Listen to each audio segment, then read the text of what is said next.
7 mistakes जो financially literate लोग बिल्कुल अवॉइड करते हैं। अगर आप भी फाइनेंशियल एजुकेशन को सीरियसली ले रहे हैं तो ये बातें अपनी नोटबुक में लिख लो। तो सबसे पहले समझ लेते हैं कि who is financially literate. Financially literate लोग वो होते हैं जो अपने पर्सनल फाइनेंस नॉलेज को सीरियस लेते हैं और अपने पैसे को समझदारी से मैनेज करते हैं। उनके पास बेसिक फाइनेंशियल नॉलेज होता है जिससे वो अपनी वेल्थ को एफिशिएंटली ग्रो कर सकते हैं, अपने फाइनेंशियल गोल्स को अचीव करते हैं और फाइनेंशियल डिसीजंस को लॉजिकली इवैल्यूएट करते हैं। फाइनेंशियल लिटरेसी का मतलब सिर्फ ये नहीं है कि आपको फाइनेंस का डीप नॉलेज हो, बल्कि ये है कि आप अपने डेली फाइनेंशियल डिसीजंस को समझदारी से लेते हैं। तो अब कमेंट्स में बताओ कि क्या आप फाइनेंशियली लिटरेट हो। एनी हाउ, ये वीडियो तो आपके लिए काफी इंपॉर्टेंट रहेगा। देखते हैं 7 बातें जो आपको हर हाल में अवॉइड करनी है। 7 थिंग्स टू अवॉइड। तो सबसे पहले आता है लाइफस्टाइल इन्फ्लेशन के जाल में फंसना। सैलरी हाइक जनरली सबको एनुअली मिलती है, पर आप क्या करते हो सैलरी बढ़ने पर? इसके अलावा प्रमोशन या जॉब चेंज पर भी अच्छा हाइक मिलता है, तब आप क्या करते हो? नया फोन बाय करना या फिर कोई बड़ी कार लेने का प्लान बनाना। ज्यादातर लोग यही करते हैं। अगर आप भी ऐसा करते हैं तो आप लाइफस्टाइल इन्फ्लेशन में फंस रहे हैं। लाइफस्टाइल इन्फ्लेशन में आप अपने एक्सपेंसेस को अपनी इनकम के साथ बढ़ा लेते हैं बिना सोचे समझे। अगर आप पहले ₹50,000 अर्न कर रहे थे और अब ₹1,00,000 अर्न कर रहे हैं तो जरूरी नहीं कि आपका लाइफस्टाइल भी ₹1,00,000 का हो। अगर पहले आपका काम ₹15,000 के फोन से अच्छा चल रहा था, बट ₹1,00,000 की सैलरी मिलते ही ₹60,000 का फोन लेने का मन करता है बिकॉज अब आपको वो बेटर लगता है। यही लाइफस्टाइल इन्फ्लेशन है। आपको इससे बचना है। कैसे बचोगे? देखो, काम तो ₹50,000 में भी चल रहा था, बट हो सकता है कि थोड़ी प्रॉब्लम हो रही हो, तो आप जो एडिशनल सैलरी बढ़ी है उसका कुछ परसेंटेज अपनी प्रॉब्लम्स को दूर करने में लगा सकते हैं। इस माइंडसेट से दूर रहो कि 50,000 बढ़ा है तो ये सब एक्सपेंसेस में जाएगा। आपको अपने एक्सपेंसेस को कंट्रोल में रखना है और सेविंग्स को ज्यादा प्रायोरिटी देनी है। नेक्स्ट पॉइंट है क्रेडिट कार्ड का गलत यूज करना। आजकल तो हर गली क्रेडिट कार्ड मिल रहा है, सब्जी की तरह। एक बात एकदम क्लियर कर देते हैं, क्रेडिट कार्ड लेना और उसको यूज करना गलत नहीं है, बट क्रेडिट कार्ड को सही तरह से यूज ना करना प्रॉब्लम है। एंड फाइनेंशियली लिटरेट लोगों को ये गलती नहीं करनी है। क्रेडिट कार्ड का गलत यूज करके क्या प्रॉब्लम हो सकता है? बहुत ही अच्छा सवाल है। अगर आप भी ऐसा सोच रहे हैं तो सुनिए।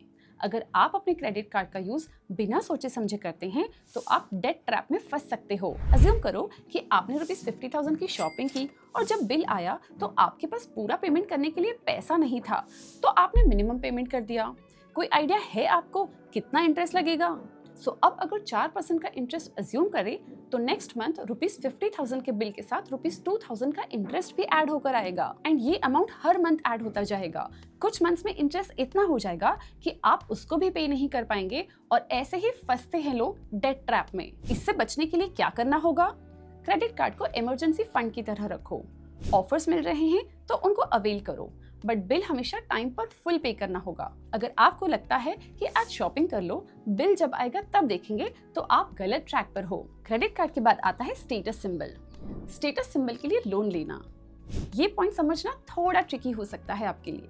आपने देखा होगा कि बहुत लोग अपने दोस्तों को इम्प्रेस करने के लिए या सोशल मीडिया पे अपने स्टेटस को दिखाने के लिए लोन्स लेकर अपने लिए बड़ी कार या लग्जरियस आइटम्स बाय कर लेते हैं, पर ये गलत है। जब आप लोन लेते हो तो सिर्फ इम्प्रेस करने के लिए, तो आप अपनी फ्यूचर फाइनेंशियल स्टेबिलिटी को रिस्क पर डाल रहे हो। मान लो एक ₹50,00,000 का होम लोन जो आपने अपनी इमेज बनाने के लिए लिया है, पर आपका मंथली EMI ₹40,000 है और आपकी इनकम सिर्फ ₹80,000 है, तो आपकी इनकम का 50% तो सिर्फ EMI पे करने में जा रहा है।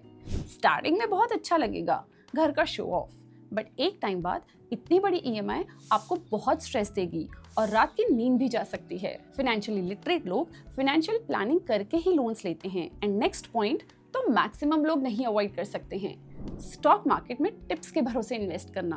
कल कहीं पर स्टॉक इन्वेस्टमेंट की टिप आई थी एंड आज इन्वेस्ट कर दिया। ये न्यू इन्वेस्टर्स में तो बहुत कॉमन मिस्टेक है एंड ये बहुत बड़ी मिस्टेक है। टिप से कोई रिटेल इन्वेस्टर पैसा नहीं बनाता। टिप पे इन्वेस्ट करना गैम्बलिंग के इक्विवेलेंट है। अज्यूम करो आपने किसी फ्रेंड से सुना कि XYZ का स्टॉक अच्छा चलेगा और बिना रिसर्च किए पैसा लगा दिया।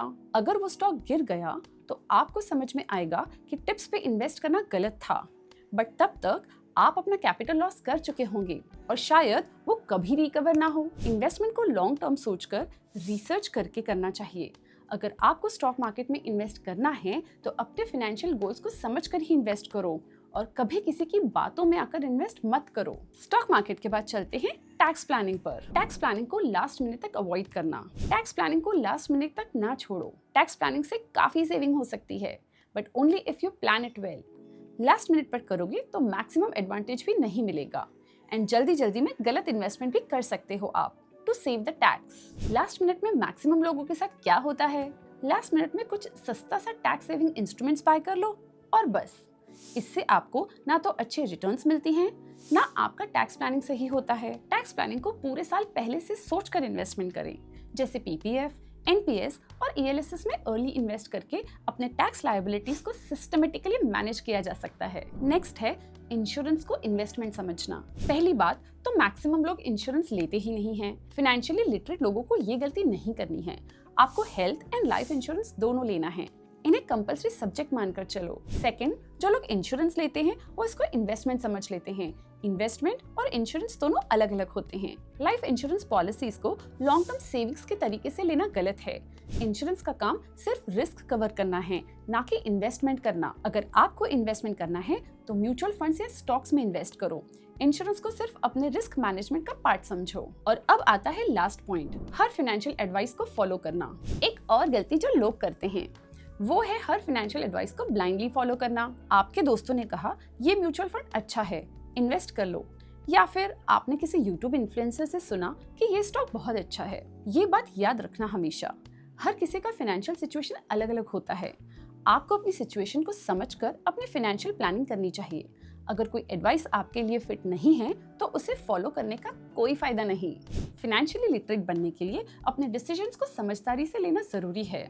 अगर ये वीडियो पसंद आया है तो लाइक और शेयर करना ना भूलें। मिलेंगे नेक्स्ट वीडियो में और कुछ नया सीखेंगे।